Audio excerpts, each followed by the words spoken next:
Sveiki, mano vardas Saulius Jovaišas, čia vadovo laikas. Ir reguliariai bent kartą per mėnesį aš turiu malonumą, džiaugsmą visom prasmėm kalbėti su mano giliu įsitikinimu protingai žmonėm ir mano giliu įsitikinimu žmonėm, kurių mintis yra ir ne tik gali, bet ir yra naudingos žmonėm, kurie šiandien daro verslą, kurie žmonės, kurie vadovauja organizacijom arba jų padaliniam, nori.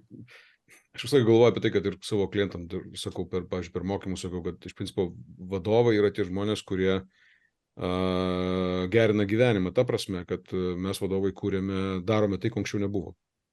Kartais ne pačiam maloniausiam priemonėm, turiu galvoje tame tarpe ir prievartos mechanizmas esame, tai yra skatiname ir priverčiame žmonės padaryti daugiau, negu jie mano, kad gali.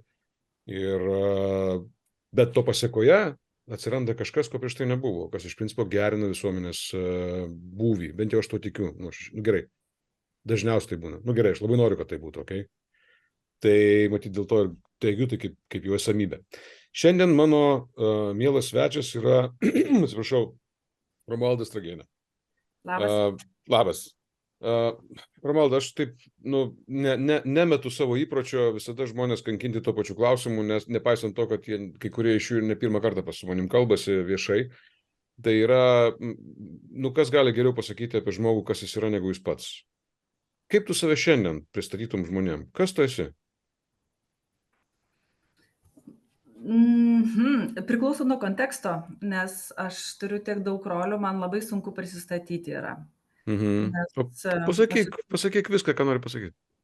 Aš esu ir vadovė, ir visuomenininkė, ir žmona, ir mama, ir sesuo, ir žmogus. Tai priklausomai. Ir aš pastoviai, kai sakau, tai tas mano balansas yra nelygiavertis.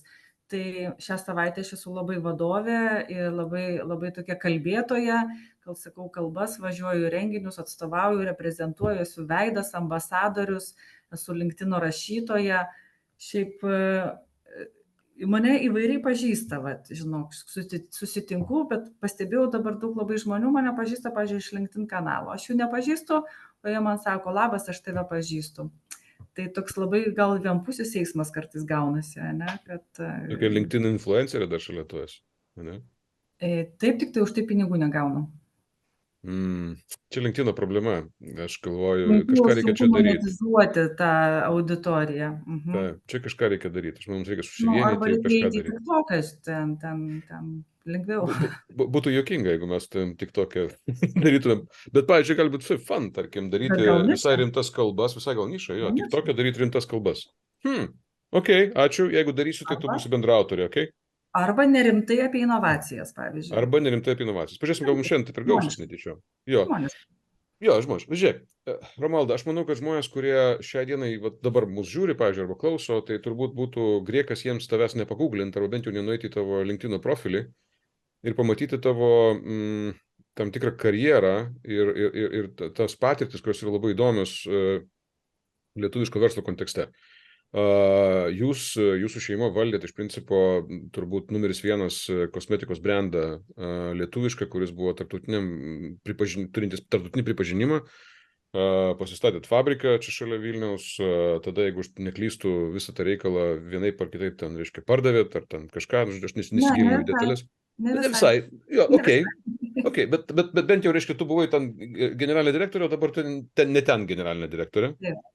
Ir toks įdomus labai kelias. Ir žinai, prieš keletą dienų aš dalyvavau jūsų agentūros, inovacijų agentūros renginyje, Spiečius vadinosi, ir ten dalyvavau kaip toksai ekspertas, nes nekenčiu šito žodžio, bet taip jau yra, kaip yra.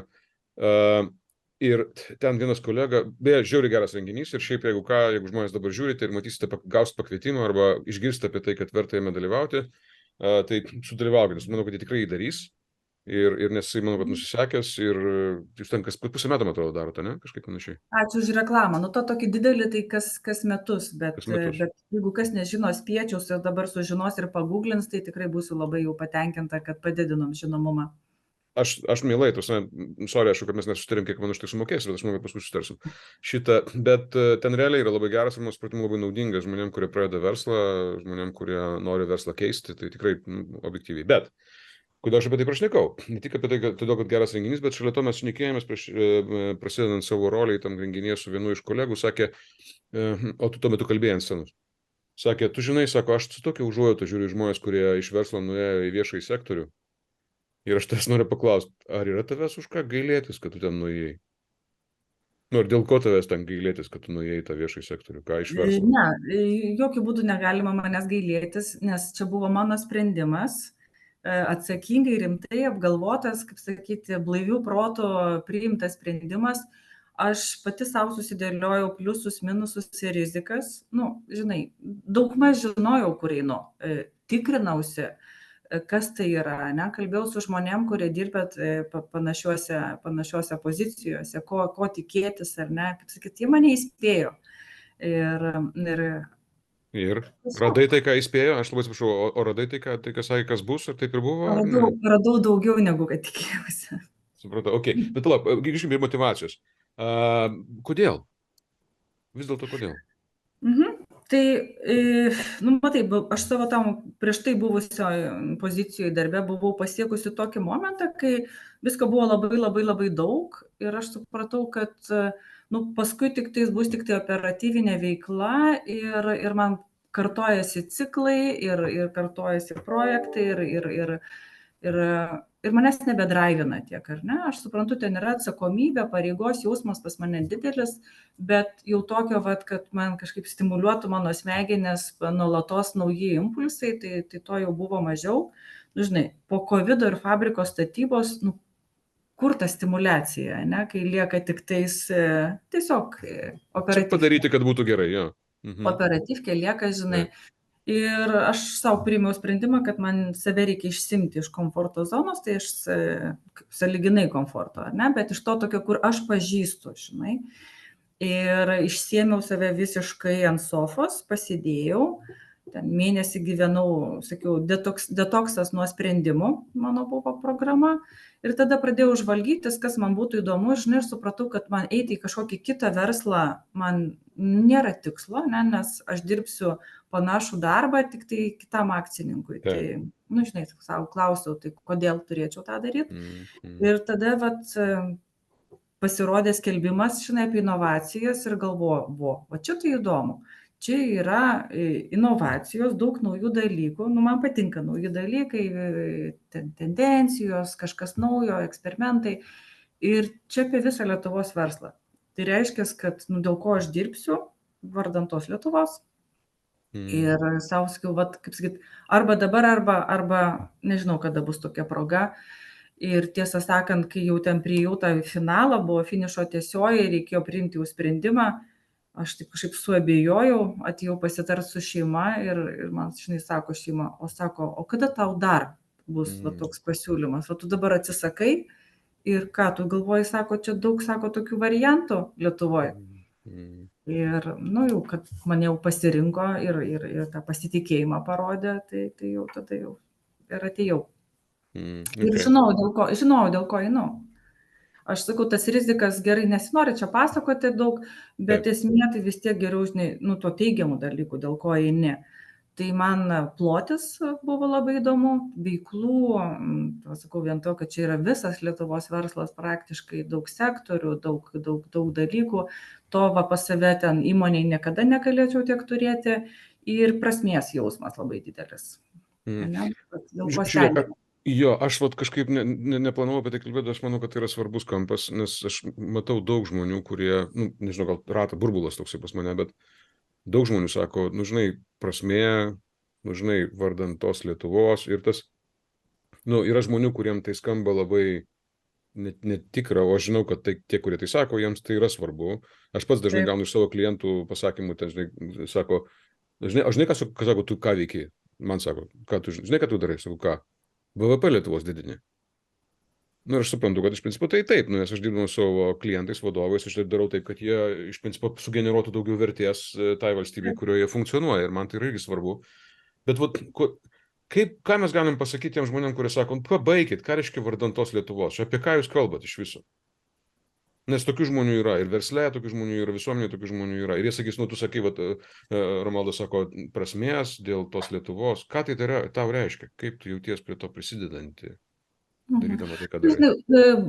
Būna visai, būna emocinis jausmas, kad vat, kažkas pasisekė, ne, vat, ateini, sakau, vat, į renginį daug mažų verslų ir matai, kad ten yra akis žiba ir jie juda ir jie šnekasi, naujos idėjos gimsta, būna toksai emocinis momentas, o kartais būna tiesiog labai toksai paprastas matematinis momentas, kaip pasiskaičiuoji, kad tam, pavyzdžiui, irgi mes vertinam skirtumą. Paimkim tą patį pavyzdį vat, spiečių, ne, regioninių verslų. Ir analitikai ima skaičius ir pasižiūri, kaip auga jie, lyginant su įprastom panašaus dydžio naujom įmonėm. Ir matosi, kad jie auga greičiau. Apyvartas didesnės pasiekia. Tai tada supranti, kad tavo darbas kaip ir nenuėjo veltui. Pavyzdžiui, vakargi, sakau, torto tokia buvo diena, indeksas buvo paskelbtas naujas inovacijų, pasaulinis, Lietuva pašoko 5 vietom į viršų. Čia rekordinis, ne, pasiekimas. Taip, piariškai galėčiau sakyti, čia mes padarėm, inovacijų agentūra atsirado, ne, ir padarė. Nors šiaip tikrai žinau, kad čia yra ilgas kelių metų darbas. Ir tada irgi galvoju, kažkas irgi jau vyksta, kad net reitinguose tai matosi, kad visa Lietuva vadinasi, juda aukštyn, ne, gyvenam geriau, gyvenam turtingiau, inovatyviau, tai man patinka. Kodėl tau tai svarbu? Kodėl tau tai svarbu? Gal aš jau subrendau, ne, kad va, ta Maslovo piramidė, kaip sakau, turiu kur gyventi, turiu ką valgyti, išsilavinimą turiu, žmonių ratą didelį turiu, savo socialinį kapitalą ir tada norisi lipti. Aš turbūt tas mano pirmas prasmės ieškojimo metodas buvo dėstymas. Ne, aš irgi ten atėjau dėstyti prieš daug metų, taip po truputuką.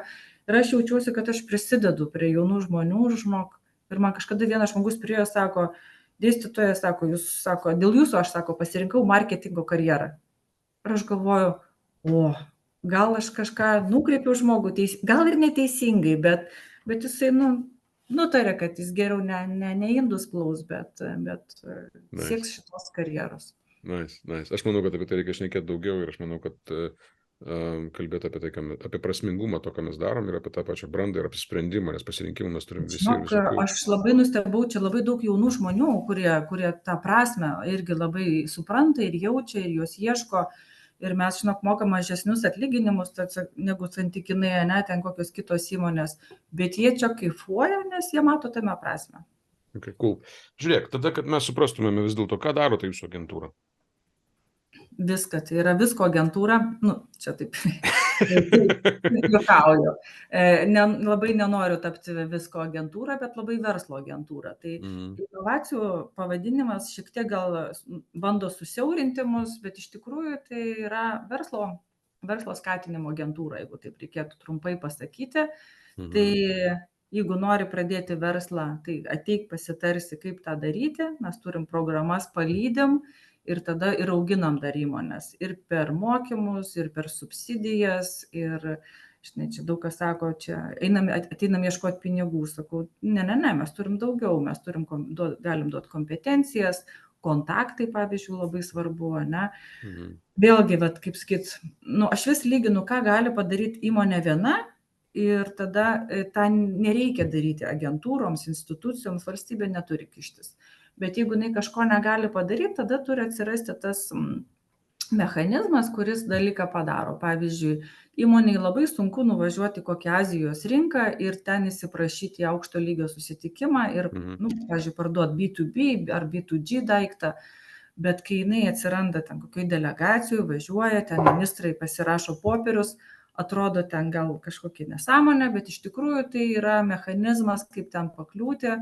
Ir viena įmonė nepakliūtų, tai mes turim pafasilituoti tą procesą, kad jinai pakliūtų. Tai eksportas, inovacijos, skaitmeninimas yra tos temos. Iš to, ką tu sakai, skamba fainai, jeigu aš šiandien pradėčiau verslą, turbūt man būtų įdomu, bet tada yra ta žodis inovacijos, inovacijų agentūra ir aš kažkada irgi praeitais metais, man atrodo, dalyvavau pas tavo kvietimu, pasiūstant tam diskusijai paneliniai iš žodžio inovacijos nuoširdžiai, ne tai, kad pasityčiau, bet taip lengvai, traukiau jį per dantį kaip fenomeną, kaip reiškinį. Ir man įdomu, tavo matymas, yra inovacijų agentūra. Inovacija. Kas yra inovacija kuri yra ne šiaip su pavadinime. Nes jeigu tai yra verslo paramos agentūra, tai yra viena. Bet jeigu inovacijų agentūra, tai yra kažkas kito. Ir kas tai yra tas kito? Su to žodžiu inovacija susijusi. Kas tai yra inovacija, tavo manimu? Tai mes visur kame ten atsirinkdami įmonės, kurias, pavyzdžiui, akceleruosime arba kurias vešimės ten į parodą, mes visur turime ieškoti aukštos pridėtinės vertės, to potencialo, kad ta įmonė yra inovatyvesnė negu kitos. Tai čia, žinai, man tai inovacija yra tai, kas naujo, ko nebuvo, jeigu taip grubiai. Okay. Ir tai gali būti įmonės mastų inovacija, anksčiau neturėjo, padarė, gali būti rinkos mastų inovacija. Tai nereikia žiūrėti, kad čia yra toks daiktas, ko niekada nebuvo pasaulyje, niekada ne pas nieką. Tai jeigu taip žiūrėsime, tai labai mažai tų inovacijų yra pasaulyje. Taip. Bet iš tikrųjų šiuo metu turbūt sėdi šimtai kokių chemikų kuria tą pačią inovaciją, kokias ten karpo genus arba kuria bioreaktorių ir jie visi galvoja apie tą patį, klausimas tik tai, kas pirmas sukurs arba kas sukurs šiek tiek kitokį daiktą, vienas bus gal greitesnis, kitas tikslesnis ir bet kokiu atveju jie visi bus inovacijos, nes tokio dalyko dar prieš tai nebuvo. Tai, Lietuvoje dar lengva inovuoti, nes, kaip sakau, kartais pas mus daug ko dar nėra. Daug tradicinių verslų yra, daug rankų darbo yra tokio tradicinio ir neproduktyvaus. Tai žmonės nuvažiuoja į pasaulį, pamato, kaip ten vyksta, kad ir žemės ūkyje, padirba žmonės fermose, grįžta ir sako, čia turi būti kitaip. Keičiam ten fermą, technologiją, metodą ir taip toliau. Ir jie inovuoja. Ir ta inovacija, esmė, turi atnešti aukštesnę pridėtinę vertę. Vat mes abu dėl BVP dirbam, ar ne? Tu vadovus šitą rengi, aš bandau prisidėti, kad ne tik vadovai, bet ir procesai, produktai ten būtų irgi aukštesnio lygio. Okay. Bet jeigu aš, pavyzdžiui, esu, nežinau, regione gaminu šakočius, kepų. Taip, gali būti mūsų klientas. Kokiu būdu aš galiu būti jūsų klientas? Jeigu ten pas mane tos šakočius suks koks nors robotas, tada aš būsiu jūsų klientas ar kada? Kas turėtų mano versle link kur jis turi judėti, kad tai jau būtų link inovacijų ir tai jau būtų įdomu jums arba įdomu man, nes aš suprantu, kad tai sukurs pridėtinę vertę. Aš girdžiu, pridėtinė vertė, aukštesnė pridėtinė vertė, tai yra būtina sąlyga, bet kas dar mano versle turėtų vykti, kad tai būtų inovacija, vadintųsi inovacija? Kepų šakočius. Tai arba produktas, arba technologija, procesas, paprastai būna arba produktinės inovacijos, arba procesinės, žinai. Tai galbūt ten robotas, skaitmena, jutikliai atsiras arba efektyvesnis energijos panaudojimas, kad ten ta laužo liepsna susirenka, kažkaip kitur ateina šildo miestelio ten valgyklą, pavyzdžiui. Bet irgi ten tada arba kažkokios atliekos, kurios susidaro, kur jos tada nueina. Aš suprantu, nueina dabar dažniausiai į tinginio gaminimą, ten tos nuolaužos sudedam. Mes, kai lietuviai, tvarumą turim senai iš taupumo. Taip. Aš žinau, kažkada kaime mes rinkom tokias mažas bulves ir aš sakau, kas anksčiau buvo taupumas, yra dabar tvarumas. Ir tipo zero waste, nieko nepaliekam. Tai mes lietuviai tą mokam suktis. Bet tai arba produktų inovacija, gal jisai sukurs tokią technologiją, kur ten visiškai tokio daikto nebuvo ir jisai vegan šakotis be kiaušinio. Okay. Būtų inovacija, nes kiek daug žmonių yra vegan, o šakotis iš kiaušinio. Tai padaryk tokio skonio be kiaušinio. Ok, žiūrėk, aš iškart pradedu brainstorminti, tai jeigu klausosi koks kepėjas šakočio ir kitų pirago, tai jau turim idėjų. Tai, žiūrėk, čia idėjų gali pasiimti. Žiūrėk, aš prieš kokį 15 metų su BMI buvau tokiam mažam miestukį Danijoje, kur miestukas, kuriame buvo Novo Nordisk, reiškia farmacininkai gaminantis ten savo tos visus vaistus.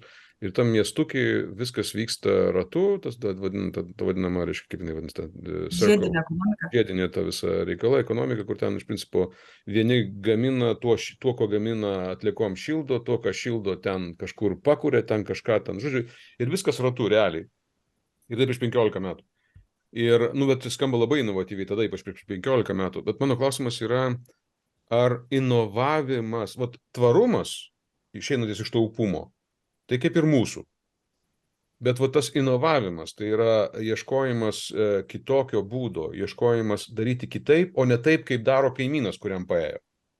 Ar tai irgi yra mūsų, ar čia dar ilgas kelias iki to, kaip tu jauti iš savo klientų ir panašiai. Ar mums yra būdinga inovuoti, norėti inovuoti, ar vis dėlto daugiau yra, darom tai, kas veikia ir nesukam savo galvos. Tik darom to daugiau, bet tiek. Kaip tu jauti? Dar reikia mums pasistengti, žinok, tas kopijavimas yra dar dažna praktika, aš suprantu, nusikopijuoti kaimyną yra paprasčiausias verslo modelis, bet tada, kaip sakau, tu tą patį pyragą pasidalini į dvi dalis, nes ir tau sunku, ir jam blogai, ar ne, nes tos pačius klientus perimat. Kopijuoti užsienio praktiką šiek tiek geriau, ar ne, nes dažniausiai atneši kažką tokio naujesnio, ko nebuvo pas kaimyną. Bet tokios, kad ambicijos turėti, kad padaryti geriau, o gal geriau negu New Yorkas gali padaryti, tai mums dar trūksta. Tas kuklumas lietuviškas, kad gal gerai kaip yra, bet išgyvenam, čia savo darbo vietą susikuriu. Tai mes aplamai verslus, kurie steigiasi, galim padalinti į dvi dalis. Vieni steigiasi iš problemos. Pavyzdžiui, žmogus liko be darbo, jo ten darbovietė užsidarė, jisai tada pradėjo verslauti, reikia išgyventi, tokių yra nemažai.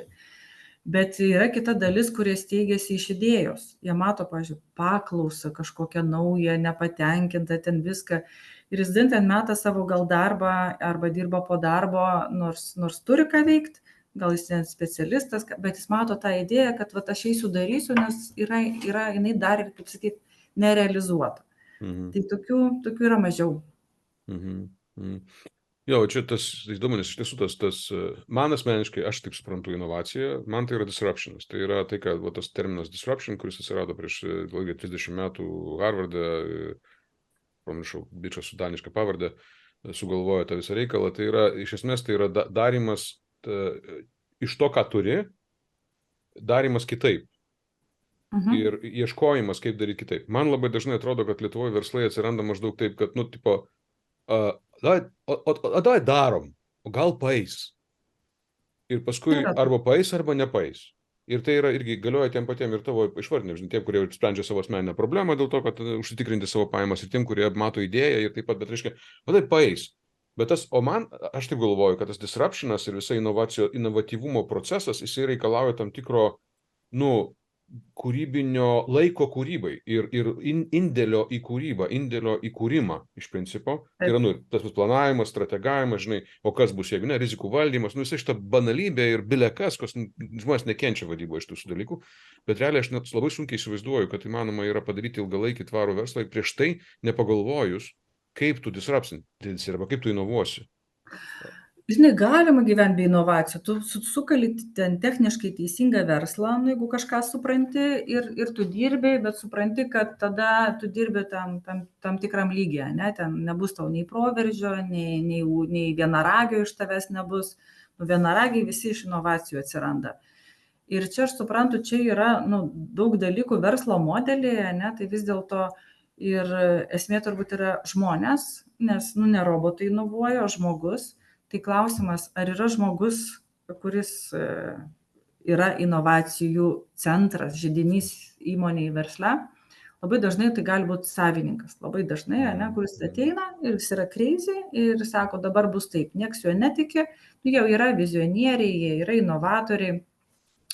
Bet kiturgi gali būti jau ir kai įmonės plečiasi ir marketingistų daug tokių yra, ir produktų vystytojai yra. Tai visų pirma, man atrodo, reikia turėti kompetenciją įmonėje. Ir tada dar sukurti kultūrą, kad tai inovuoti reikia, svarbu, sudaryti tam sąlygas, duoti laiko, galimybę klysti, nes, jeigu, kaip sakyt, savininkas vadovas sako, davai inovuojam už kiekvieną klaidą drausminę nuobaudą, tai gal nebeinovuosi jau žmonės.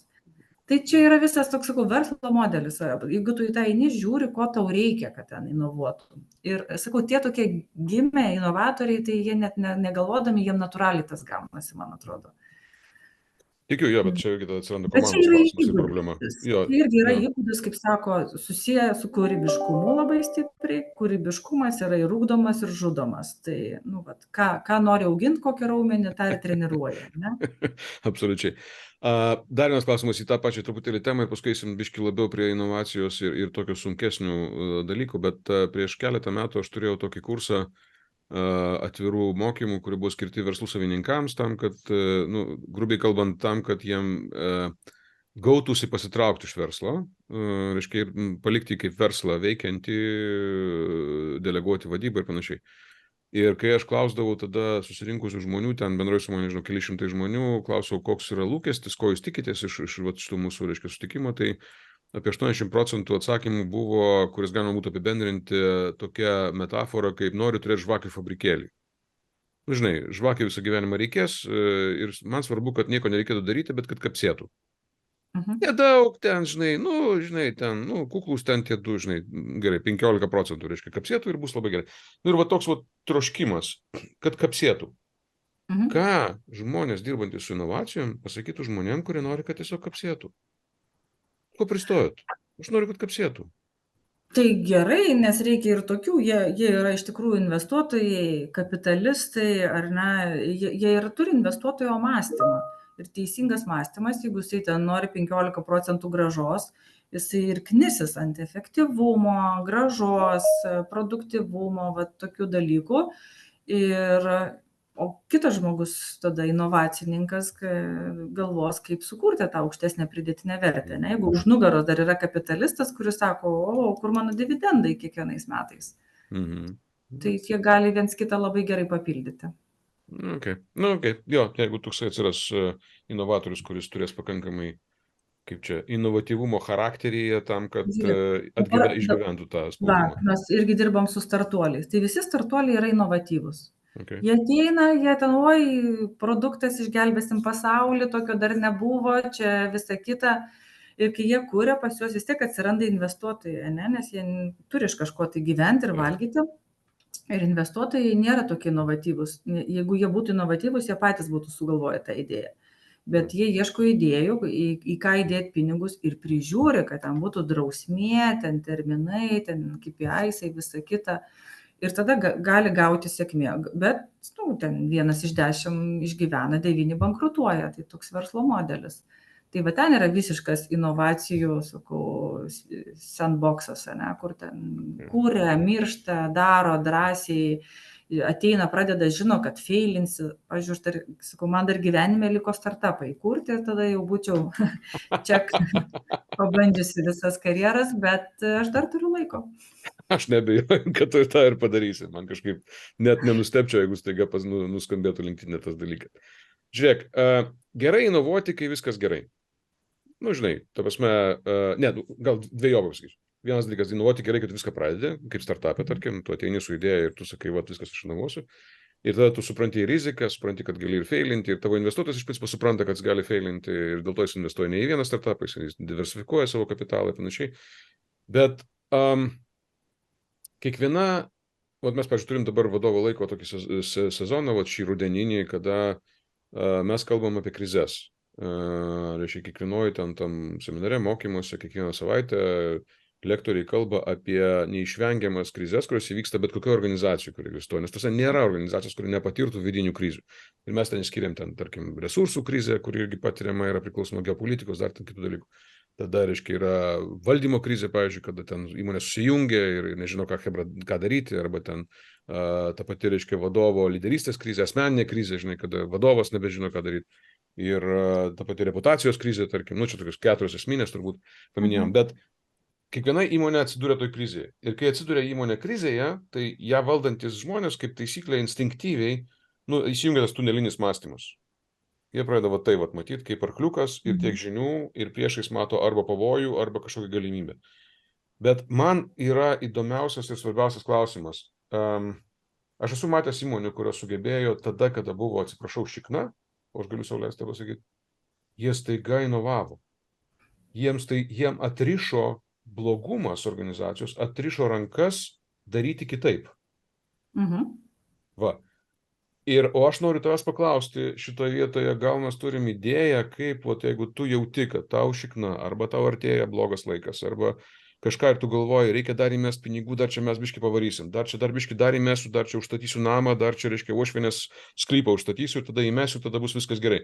O gal ne ten reikia įmesti, o į R&D įmesti, reiškia, į produktų tyrimą arba inovavimą kažkur tai technologijos procesuose. Kaip tu matai tą situaciją? Esu buvusi panašiose situacijose ir labai irgi stebiu aplinką, kaip elgesi kiti panašiose situacijoje, ne? Nes vis tiek yra artimų žmonių tarpe irgi, kaip sakau, visi išgyvena krizės, teisingai sakai. Neišvengiamai. Nėra įmonių be krizių, čia tikrai.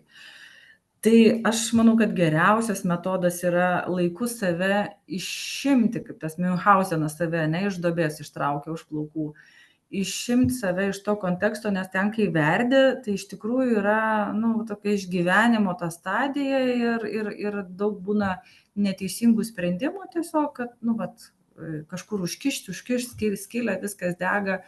Tai šiaip tai kartais atrodo, kaip čia verslininkas viską metė, ten kovidas, ten restoranas uždarytas, o jis išvarė ten į kokį ten Tailandą mėnesiui. Jis išvarė, išsiplovė smegenis, restartino, davė savo laiko, reikia, kad tos ateitų naujos idėjos, ne? Tai, pavyzdžiui, aš save asmeniškai pažįstu, man jos ateina naujose vietose.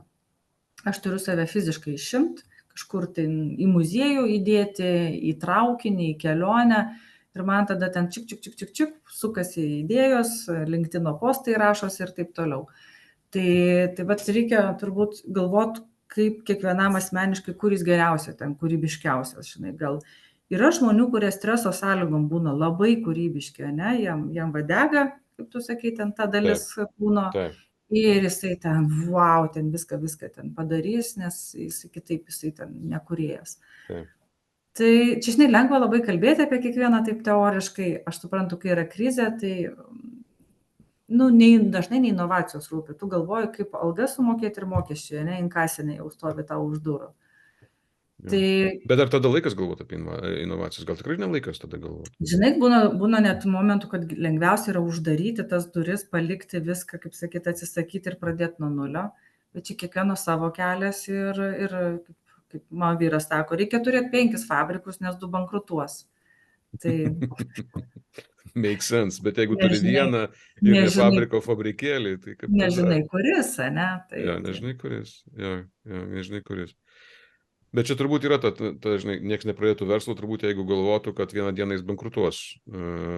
Visi pradeda verslus, nes tikisi, kad kaip tik jie niekada nebankrutuos. Bet tie tikrai verslininkai, jie man to faini yra, kad jie taip negalvoja, kad jiem nepasiseks. Nes varo ten, nes kitaip tie, kurie galvoja rizikistai, jie nepradeda. Tokie kaip aš. Tarkim.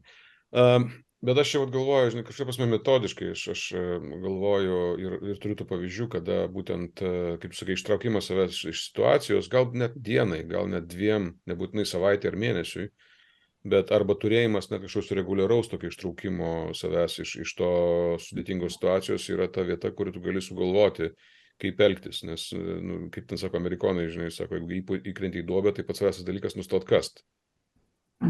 Žinai, tai tas nustot kas tai ir yra ištraukti save iš to kasimo proceso. Ir aš pats esu irgi bankrotinės gyvenime, neprisimenu, 4 turbūt įmonės per savo gyvenimą ir suprantu, kaip aš prisimenu save, kaip aš ten kasiau. Ir kaip mes kasėm akcininkai, reiškia, kad būtų viskas ir paskui finale vis tiek turėjom pasakyti, kad stop, ne, viskas, kas mes nebegalim, dėl to, kad nėra ką kast. Ir šiaip, ne. Tai bet man visą laiką tarsi norisi, ir kai aš dirbu su klientais, jiem paskatinti juos turėti metodiką savo patiem, kai tu jauti, kad tau nepaeina, ką tada daryt. Žinai, turėk žinojimą, ką darysi, kai pradės nepaeiti. Arba kai projektą paleidai, tarkim, nežinau, klientas pagrindinis ten atšoko, kuriuo ten 60% portfolio, reiškia, buvo ant to kliento. Ar ten, nežinau, staiga pats geriausias tavo inovuojantis darbuotojas staiga numirė arba ten nuėjo kitur. Ir tu sėdi prie tarsi skilusius geldus. Ir tam turėti iš ankstinį scenarijų. Ar iš principo tai yra įmanoma? Kaip tu galvoji? Būdama su tavo patirtimi ir versle, ir sėkmingam versle, tame, kad tu matai dabar, dirbdamas su inovacijos inovacijų poreikį turinčiom įmonėm? Kaip tu galvoji? Galima iš anksto turėti scenarijų? Ką daryti, kai bus blogiau? Reikia daryti scenarijus. Mhm. Manau, kad nėra kito kelio, reikia. Mhm. Ir, ypatingai kuo didesnė įmonė, inovacijų agentūra jau yra didelė įmonė, ir mes tikrai turim daug rizikų ir turim galvoti apie scenarius, kas bus, jeigu bus tas ir tas. Ir kai ten apgalvoji ir tai nutinka, tai, žinok, yra 100 kartų lengviau, negu būtum nepagalvojęs. Aišku, nutinka ne tada, kai tikėsi, ne iš to kampo, ne ta forma, bet kažkaip jau būni apie tai pagalvojęs. Va, mes nesenai turėjom irgi tokią krizę, tai, pasirodo, yra planas, yra aiškiai, krizės komitetas subėgo, žiūrėkit, turim padaryti tą ir tą ir tą. Ir kitaip mes būtumėm ten susirasavę negyvai, viską nuo nulio pradėti. Ne, pasirodo, yra tas atsarginis išėjimas, ne, tai vat turi būti.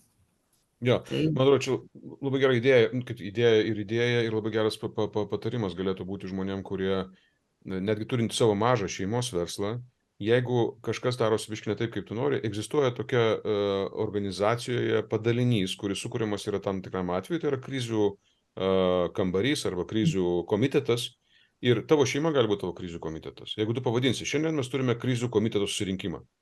Ne bėdavojimosi susirinkimą, ne verkimo susirinkimą, o krizių valdymo susirinkimą, krizių valdymo komiteto susirinkimą. Tai gali būti vien tik tai leiblinimas, reiškia užkabinimas etiketės ir įvardinimas to, kad čia jau gali būti padėti. Bet taip pat lygiai gali būti inovacijų komiteto susirinkimas. Jeigu tu, pavyzdžiui, tarsi, žinai, tu darai, tu jau veiki, ten 20 metų, turi svajonę, kad gal būtų faina pardavinėtų savo šakočius, nežinau, grąžinti tiem vokiečiam skolą už tai, kad jie atvežė bankucheną, reiškia, į Lietuvą ir padarė jo į nacionalinį lietuviškų patiekalų šitą ir sakyti, laikas jiems grąžintos dalykus ir tada laikas padaryti inovacinio komiteto susirinkimą. Ane? Taip, tada tu leidi žmonėms nusišnekėti tuose komitetuose, nes tu supranti, kad tu tą temą šneki. Nes aš nesakyčiau, net fiziškai krizės valdymo komitetas ir inovacijų valdymo negali vykti toje pačioje patalpoje. Nes arba ten turi kažką ten pasikeisti, nes gerai, jeigu nėra kabineto, tai eikit kažkur į salę, į kitą vietą, dar kažkur koridorių, nes save reikia išimti, ne, fiziškai iš to savo rolės, iš to matymo kampo ir tada tu inovuotai visi nori smagiai ant sėdmaišių, ten kavytės, visa kita, cukrus, o kai krizė, tai jau tada yra blanknotai ir visi, žinai, koviniai pozai. Koviniai pozai, jo. Ok. Ačiū tau labai. Žinok, laikas taip kapsėjo ir iškapsėjo labai greitai. Su tavim laikas eina labai greitai, labai įdomu ir aš manau, kad šis pokalbis mūsų yra gal net ne tiek apie inovacijas arba inovacijų agentūrą, kiek daugiau apie tai,